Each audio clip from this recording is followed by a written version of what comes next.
Olá a todos os presentes, eu sou o Dr. Renato Ritchio, eu sou originariamente médico e cirurgião formado pela Faculdade de Medicina da Universidade de São Paulo. Após isso eu atuei como socorrista, como intensivista, fui coordenador de serviços de home care e de gerenciamento de casos crônicos, acabei cursando nutrologia pela Associação Brasileira de Nutrologia e sou fã da medicina funcional e do estilo de vida. Nos últimos 8 anos eu venho atuando com o uso de melatonina em diversas aplicações clínicas e espero, do coração, contribuir para o enriquecimento do conhecimento dos senhores sobre essa molécula ancestral que é muito mais do que apenas uma reguladora do ciclo circadiano. É com honra e privilégio que agora agradeço a todos que tornaram esse evento uma realidade, principalmente na figura do digníssimo Dr. Celso Batello, que, além de amigo, é um grande irmão de coração. A melatonina é um hormônio que seu cérebro produz em resposta à escuridão. Ela ajuda com o tempo dos ritmos circadianos, aquele relógio interno de 24 horas, e com o sono. Ser exposto a uma luz à noite pode bloquear a produção de melatonina. A relação da glândula pineal foi muito bem abordada na grande obra recentemente publicada, O Grande Livro da Pineal, sob a coordenação do meu querido Dr. Celso Batello, em que tive também o privilégio de escrever um capítulo. Mas não é sobre isso que nós vamos nos deter nessa apresentação. Pesquisas sugerem que a melatonina desempenha outros papéis importantes no corpo além do sono, e a sua atuação nesses papéis continua ainda ofuscado aos olhos da grande maioria dos profissionais de saúde, e é exatamente aqui que nós vamos nos ater no presente trabalho. Então, vamos lá. A melatonina é uma molécula anciã, uma molécula ancestral.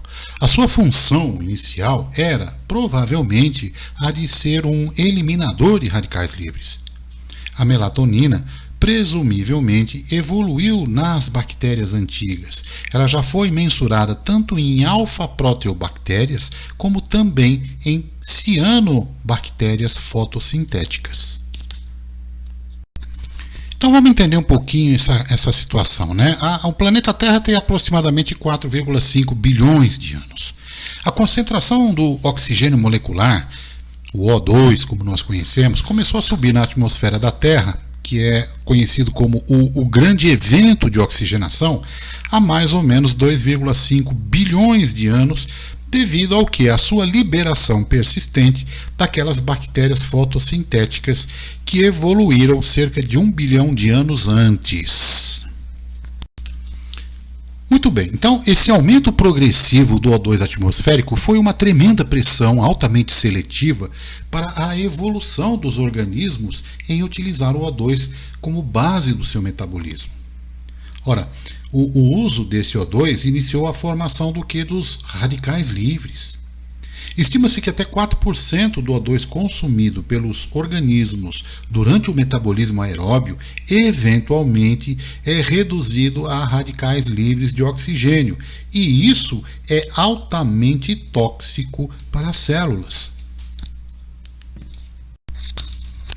Muito bem, então para controlar esse estresse oxidativo, surgiu a tal da melatonina, presumivelmente como sendo um antioxidante e um sequestrador de radicais livres nessas bactérias aí procarióticas fotossintéticas iniciais. E esta capacidade antioxidante se mantém até os dias de hoje. Então, nesse slide aqui, a gente tem um resuminho rápido da teoria endossimbiótica, né? Onde nós vemos que mitocôndria e cloroplasto acabaram evoluindo de duas fontes iniciais. Primeiro, os cloroplastos vieram das cianobactérias, que foram engolfadas por uma célula eucariótica e acabaram se transformando nos cloroplastos. Por outro lado, as mitocôndrias são um produto evolutivo do engolfamento de procariotas pela célula eucariótica antiga. E aí, a partir disso, surgiu a mitocôndria. Então aqui um ponto fundamental.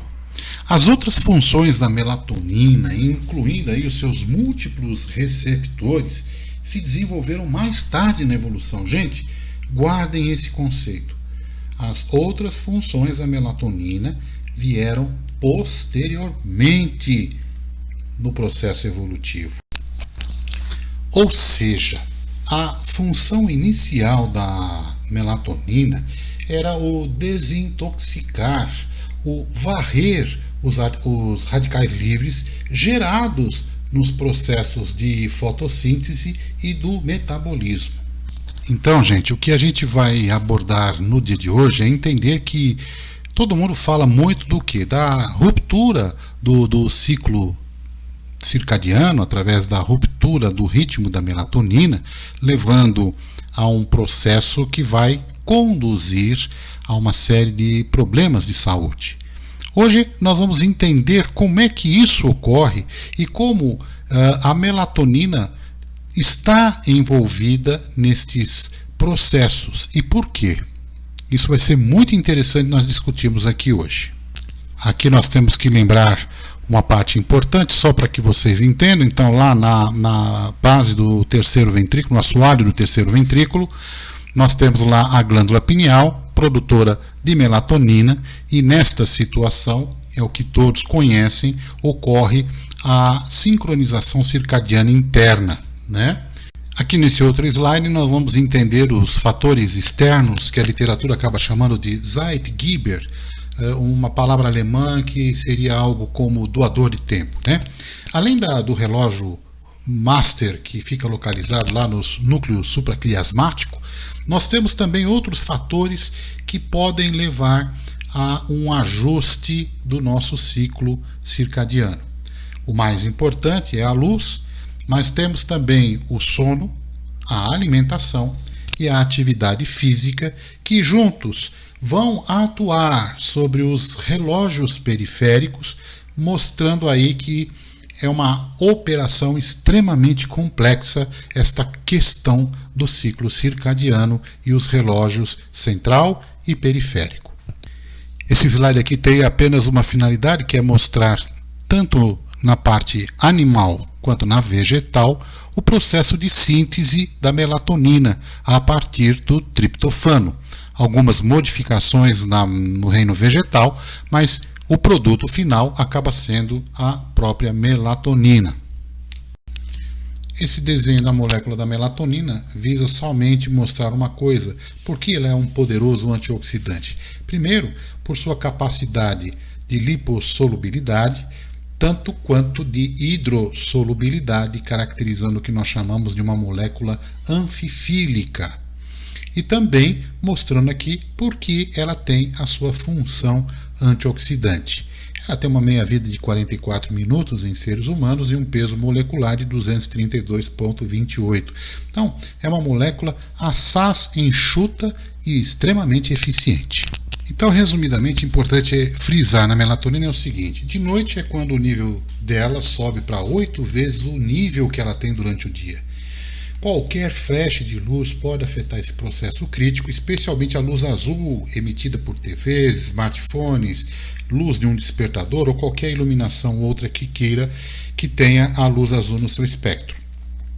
Ela mantém o nosso relógio interno funcionando, sim, e também é importante frisar-se que nós já sabemos hoje que cada célula do corpo contém melatonina. Esse dado é muito importante, gente, para aquilo que nós vamos ver daqui a pouquinho.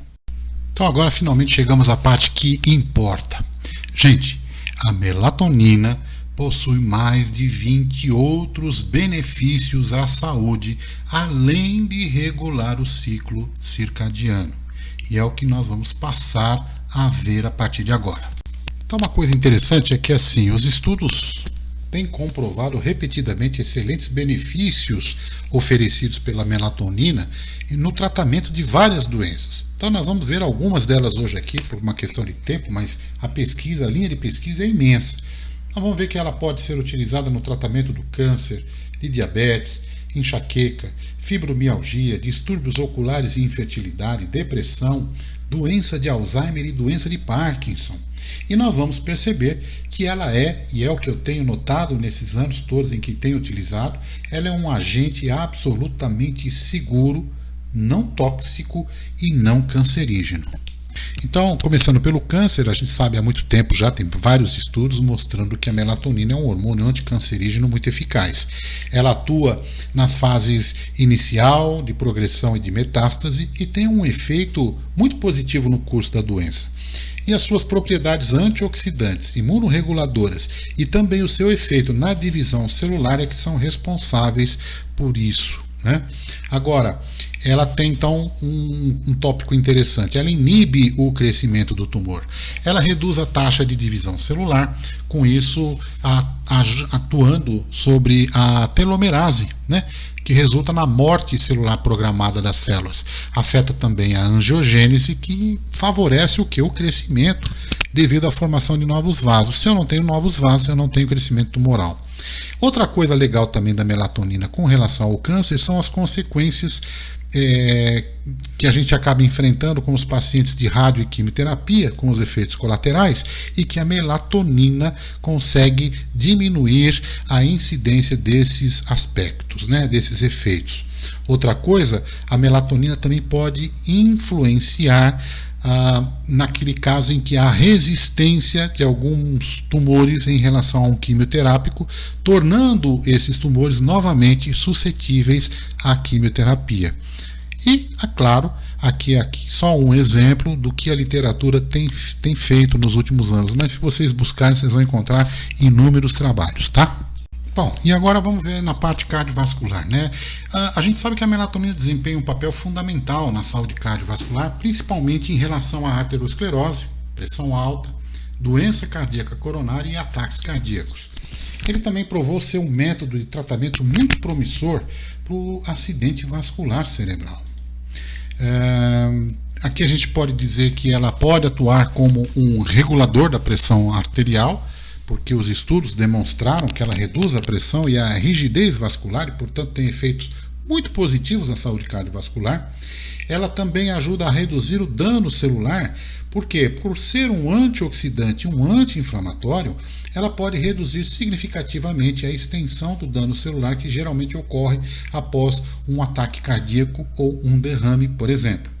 E também porque ela tem um efeito de proteção contra o estresse oxidativo perigoso. Ela atua tanto na prevenção quanto no tratamento de doenças agudas, ela protege no estresse oxidativo e ela pode proteger o coração de lesões após uma isquemia miocárdica ou durante uma reperfusão essencial. E novamente aqui convido os senhores a fazerem uma busca na literatura e vocês vão encontrar uma vasta literatura mostrando esses efeitos sobre o cardiovascular. Olha outro ponto interessante aí, a fertilidade, né? A gente já sabe que a fertilidade ela requer um ciclo circadiano saudável, né? E isso é claro que é moldado por quê? Por termos um nível de melatonina dentro do que é considerado normais, níveis fisiológicos. Qualquer problema no ciclo circadiano pode ter um impacto negativo tanto na fertilidade masculina como na feminina. Alguns fatores impedem o processo de fertilização.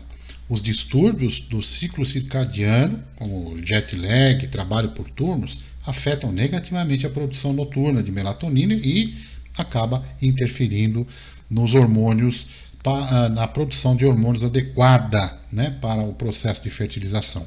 Um ritmo circadiano prejudicado também tem um impacto muito negativo no ciclo menstrual feminino e isso pode fazer com que os períodos se tornem irregulares ou saltados e também pode ter um impacto negativo no sistema reprodutivo.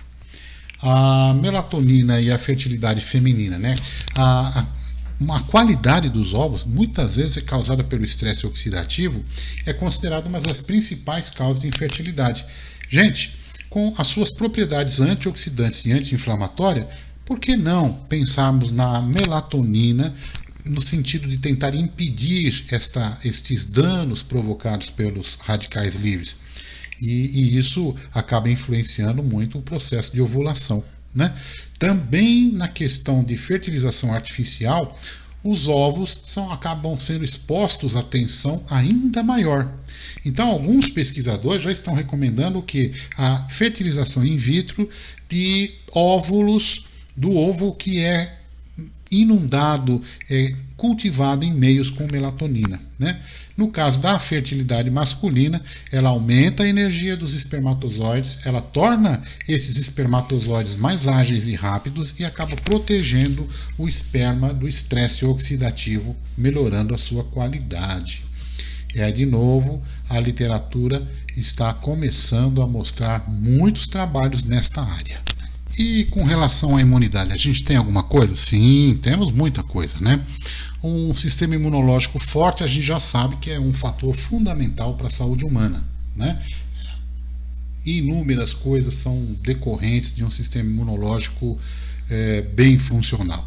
Então, ele também, quando ele funciona bem, afeta o quê? O processo de cicatrização das feridas e desempenha um papel muito importante contra outras doenças, como inclusive o próprio câncer. Gente, a melatonina é capaz de regular este complexo sistema de tal forma que ela protege de forma perfeita e não reagindo excessivamente. Para isso, ela regula os fatores anti-inflamatórios e pró-inflamatórios, que por sua vez controlam as células do sistema imunológico. Então aqui, quando a gente vai analisar os mecanismos de ação, a gente percebe que ela tem um mecanismo muito versátil, né? Como antioxidante, ela oferece proteção contra os radicais livres, mas também tem alguns efeitos indiretos. Por exemplo, ela ativa as enzimas antioxidantes, protegendo e fornecendo um suporte para os processos de reparo do DNA, entre outras coisas. Outra coisa interessante, a melatonina reduz o dano celular. Como é que ela faz isso? Ela inibe os receptores Toll-like, né, os famosos Toll-like receptors. Outros fatores pró-inflamatórios e anti-inflamatórios também são afetados positivamente pela melatonina. Novamente aqui, inúmeros trabalhos, inclusive com o Covid-19, foram realizados mostrando um papel significativo da atuação da melatonina. Então, muito se sabe que na questão metabólica, a melatonina é um regulador-chave do metabolismo da glicose e também do balanço energético. Alguns estudos recentes mostram que um comprometimento da relação, da interação da melatonina com o receptor contribui para a patogênese do diabetes tipo 2. Ainda não se sabe muito bem como é que isso ocorre. Existe a relação do estilo de vida, sabemos que ela afeta a resistência à insulina. Um dos principais fatores é exatamente a interrupção do ciclo circadiano de 24 horas. Então, quando ocorrem problemas do sono, trabalho por turno, jet lag social, são citados como exemplos de como a probabilidade de resistência à insulina e diabetes pode aumentar em função dessas rupturas. A hora do consumo do alimento também passou a ser considerado como importante, visto que trabalhadores noturnos correm um risco muito maior de obesidade e síndrome metabólica e que apresentam um alto risco de doenças cardiovasculares e diabetes tipo 2. A insulina é liberada ciclicamente nas 3 refeições, que devem ser sempre o mais próximo do dia. Por quê? Porque nós evoluímos assim. Ou seja, nos horários em que a concentração de melatonina é mais baixa, é mais legal a gente estar se alimentando. Novamente, abundam trabalhos sobre a questão metabólica. Tá bom, gente? Bem, como os senhores puderam comprovar até o presente momento, a melatonina desempenha um papel significativo em diversas situações patológicas e o seu uso como agente terapêutico pode ser pensado como uma potencial ferramenta no auxílio à terapia dessas situações. A lista de situações clínicas em que a melatonina é pesquisada ainda inclui as doenças neurodegenerativas, como doença de Parkinson e Alzheimer, bem como casos de depressão. Outra linha interessante é na área da gestação. A gente sabe que a melatonina da mãe é fundamental para o bom desenvolvimento do feto, e problemas com essa melatonina materna podem gerar impactos nesse feto. Agora, aqui também está se pesquisando o papel fundamental da placenta nesta relação simbiótica mãe-filho. Outra linha de pesquisa também está estudando os efeitos da suplementação em casos de pré-eclâmpsia. né, o seu papel como antioxidante e anti-inflamatório nos casos de pré-eclâmpsia. Podemos citar também outro papel, que é a importância da melatonina para um bom desenvolvimento embrionário. E em doenças virais, como o ebola, herpes, o Covid-19, né, percebeu-se que há uma importante participação positiva da melatonina como adjuvante ao tratamento. Inúmeros trabalhos foram realizados nesta área. Então agora a gente chegou naquela parte mais legal, estou quase terminando, que é para falar um pouco sobre a dosagem, né? Sobre como usar a melatonina nessas situações todas aí que eu citei. Ainda não há um consenso geral, né, sobre esta dosagem. Uma ampla gama de formulações de dosagem está disponível e o uso varia dependendo do que? Da aplicação que você quer. Doses baixas de 0,1 a 0,3 mg por decilitro, que produzem concentrações fisiológicas de melatonina, pode ser usada para sincronizar o relógio central. Isso é o que é vendido hoje no dia a dia. Doses de 0,6 até 5 mg são utilizadas para as correções dos distúrbios do sono. E a gente tem também trabalhos que mostram doses tão altas quanto 300, 400, 500 mg para distúrbios neurodegenerativos, esclerose lateral amiotrófica é um exemplo, e também câncer, né? Então, isso varia muito. Agora, na maioria dos ensaios clínicos ou estudos usando melatonina, é bem aceito que, em geral, a melatonina não apresenta eventos adversos tóxicos e é uma droga muito segura na maioria das doses testadas usuais de 0,5 a 5 mg por decilitro. Se a dosagem deve ser alterada no tratamento crônico com melatonina de acordo com a estação anual, ainda requer investigação adicional, né? São necessários mais estudos sobre as consequências indesejáveis da administração de melatonina a longo prazo. A gente ainda não tem uma avaliação séria sobre isso. Com base na sua história evolutiva, parece claro que a melatonina não apenas manteve sua função primária como antioxidante, mas estendeu suas funções para outras ações biológicas importantes.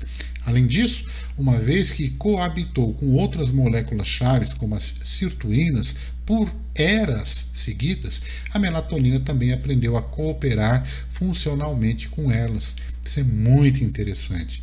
Gente, é um campo vasto, é um campo extremamente novo, ainda muito sujeito a uma certa desconfiança, uma coisa muito difícil de ser aceita por muitos colegas, mas cujos resultados se manifestam, e aqui na minha parca experiência clínica desses últimos 8 anos, 9 anos, eu posso dizer aos senhores que estou me surpreendendo com esta molécula ancestral. Então, eu acho que o recado que eu queria passar para vocês é este. Queria terminar com esta frase de Albert Einstein: a ciência sem religião é manca, a religião sem ciência é a cega, né? Então, muito agradecido, fico à disposição dos senhores e muito obrigado pela participação.